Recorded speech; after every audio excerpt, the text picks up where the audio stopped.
And he's got the tag in, and 7 gets the tag, and you're about to see carnage in the Anarchy Wrestling ring. Just clubbing axe handles. Jinx, you owe me a Coke. Very smart move by Hollis as he went to the knee. And again, knowing the repertoire of these two. Caught in a vertical suplex. Slingshot takes him all the way over to the into other a side jackhammer. That's the move that he calls the original sin. And that would have been a 3 count if Mike Posey wouldn't have come over the top. Shaun Temper sends Posey over the top with the clothesline. And we have Corey Hollis in a bad way after that basically springboard jackhammer, muscling him. He dove into 7. 7 caught him in the air in a standing suplex. He's got him up in a fireman's carry. He has got 7, all 380 pounds of 7 in the air. I don't believe what I've just seen. Goes for the cover. 1, 2. We almost had new tag team champions. I can't believe we saw Corey Hollis lift 7 off the ground. That was over 300 pounds. He must have made a dozen rotations with him on his shoulders. You can see, does that, again, the rotation, does that benefit him anymore? Because now he's dizzy. He doesn't know where he's at. He's trying to make the tag. Well, he went for the tag, but I don't think that's going to count. Big choke slam. Oh, and it's all over 2 and 3. The winners of the match and still Anarchy Wrestling Tag Team Champions, the Elite. If you notice, they're pulling the legs to the outside, and they're both planning on climbing that rope. This is how you set up for a superplex maneuver where both men will perform the superplex. Michael Judas off the top rope here. I don't think Shadow has been able to get a full grip on it. And he is going for it here. Michael and Judas. They can't muscle him over. Michael Judas is fighting him off. Shadow Jackson, he's got both of them by the throat. No, he just collides heads together. And Michael Judas going to the top rope here. Look at the double clothesline.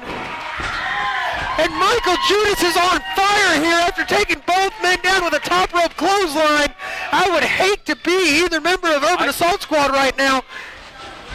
And the boot to the face of Nemesis. And you better believe what's coming to my Shadow Jackson on the receiving end of a devastating flying clothesline in the turnbuckle. You see the knees buckling. Oh! And another boot to the face of Nemesis.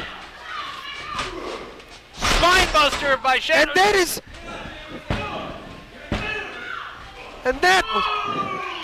Shadow Jackson has toppled many of the greatest superstars in Anarchy Wrestling history with that same maneuver. Yet Michael Judas, after the punishment, is kicked out on 2. There's a reason why we call him the priest of punishment. He can dish it out, but he can also take it.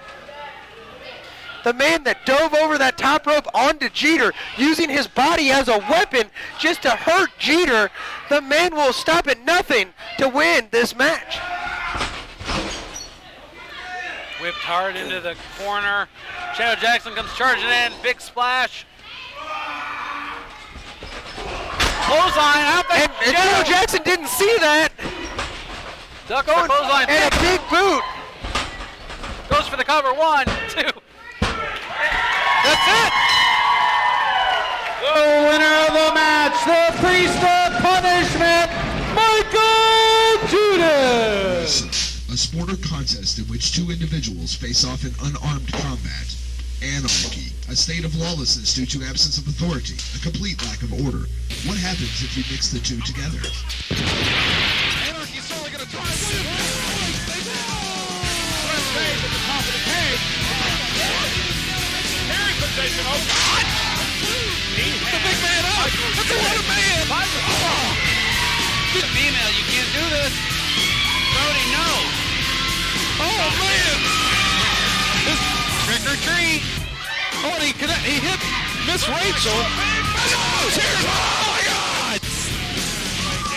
You've got to be kidding. Is he alive? Please end this. Abel. Nemesis. Oh, with the barbed wire. Double talking at all during Friday Night 24, but seeing Ryan Casanova back here. Hello, wrestling wrestling fans, and welcome to Anarchy. This is Wrestling. I'm your host, Brett Wolverton. Last week in our main event, the Priest of Punishment, Mikael Judas, was victorious in a 2-on-1 handicap match against Shadow Jackson and Nemesis, 2/3 of Unforgivable Blackness. With the Anarchy Wrestling heavyweight champion Jeter standing on the entranceway as he is unable to touch the Priest of Punishment until Fright Night, Nemesis and Shadow Jackson focused an attack on the knee of Mikael Judas. With Fright Night just a couple of weeks away, we do not know if the Priest of Punishment is able to compete in that steel cage match. Will we have a championship match or not? We'll find out at Fright Night. However, going back to Shadow Jackson and Nemesis, they will be in our main event once again this week as they will be in tag team action against the Stray Cat Brody Chase and the untouchable Jeremy Vane. The winner of this main event tag match will get a shot at the Anarchy Wrestling Tag Team Champions, whoever they may be, as we go into Fright Night 2013. We have that and so much more. Let's go to the ring.